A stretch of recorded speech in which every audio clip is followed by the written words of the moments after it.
পশ্চিম বর্ধমান আসানসোলের রূপনারায়ণপুর শান্তশ্রী পল্লীতে অবসরপ্রাপ্ত কমান্ড্যান্ট সতীশচন্দ্র শর্মার বাড়িতে চুরির ঘটনায় কয়েকদিন ধরে এলাকায় আতঙ্ক ছড়িয়ে পড়েছিল।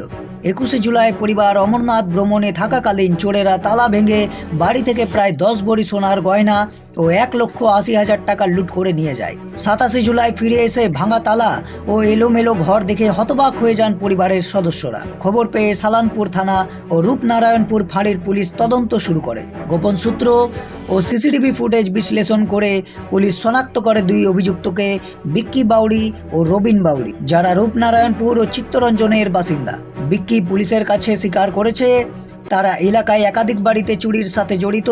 পুলিশ জানিয়েছে এই ঘটনায় আরও কয়েকজন জড়িত থাকতে পারে এবং তাদের গ্রেপ্তারের জন্য অভিযান চলছে।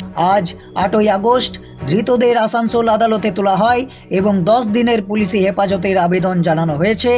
এই সাফল্য স্থানীয়দের মধ্যে স্বস্তি ফিরেছে। তারা পুলিশের তৎপরতা ও নিরলস প্রচেষ্টায় প্রশংসা করেছেন, তবে একই সাথে দাবি তুলেছেন এলাকায় আরও টহল এবং রাস্তার আলোর ব্যবস্থা বৃদ্ধির। এই ঘটনা শুধু একটি চুরির রহস্য উন্মোচন নয়, বরং ভবিষ্যতের অপরাধ রোধে পুলিশের দৃঢ় পদক্ষেপের এক উজ্জ্বল উদাহরণ হয়ে থাকবে। ব্যুরো রিপোর্ট, টাইমস নাও, আসানসোল।